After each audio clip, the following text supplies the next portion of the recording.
He was kind of always the comeback kid, and so I think we were all surprised when cancer took him, because we just thought Mike could even beat cancer. But cancer is quite a foe, and so that's why we've got to do more things to stop it from taking the lives of people like Mike that were just doing so much good in this world. It's just a shame, you know, that his life ended at such an early age. He was only 61.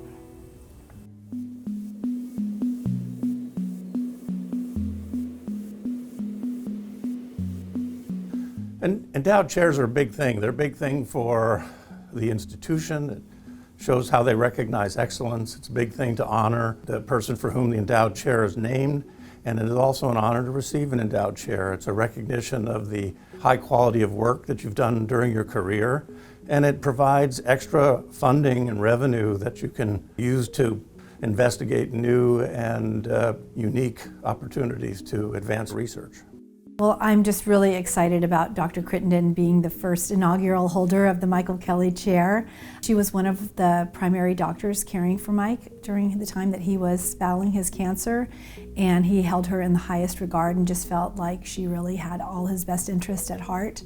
We're just really excited for that opportunity for her, and also it's just an honor to have her holding that chair for us and for our family. The moments when you're having a discussion with a patient and you've run out of options to offer them. And it's a horrible feeling running out of options. It's a horrible feeling for you, it's a horrible feeling for the patient accepting that. And by doing research, it motivates me, you know, I've got to go back to the lab, I've got to figure out a new option, I've got to get something else that's better that we can offer these patients that can let them spend more time with their family, reaching their goals, living their life. And so that's what keeps me coming back to the lab every time. It's very special to know that the research that I'm doing to improve the lives of cancer patients will be done in honor of Mike. Mike was an incredible family man. He wanted to have 6 children. We had 4. I thought that was a good compromise. I wanted 2. And he was just so involved in every aspect of the kid's life. Through all this, really what came out is just Mike's love of family. So when Mike was diagnosed on Christmas Eve of 2018, it was a very dire diagnosis. Stage 4 metastasized to his lungs and spine. At that point, you're just thinking, what's out there? What's new? Where will we go to get that treatment? So just really grateful for the opportunities that we had because of the research that was available at Providence. He was availed of 3 clinical trials that he qualified for, which is just almost unheard of. And so it gave us a lot of hope because Mike was actually able to live pretty well for 2 years and experience the birth of another grandchild, and our son got engaged, and you know, just the days and weeks and months that you get with your loved one after a diagnosis like that are just, they're just everything. Our research efforts in lab are really focused on ways that we can use immunotherapy to make conventional cancer therapies like surgery, radiation, chemotherapy work better so we can improve survival for patients. And we've really been focused on how can we make the treatment of head and neck cancer better for patients so they live longer but also live better. If we can improve that for them, that's a big focus of our research.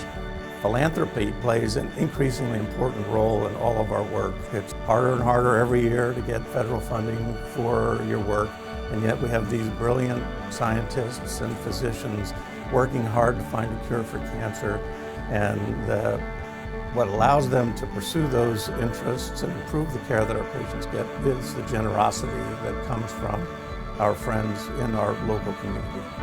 From the bottom of our hearts, from the Kelley family and from those at Providence Cancer Institute, we want to thank Kathy and Mark Parker and Darlene Shiley for these incredible gifts.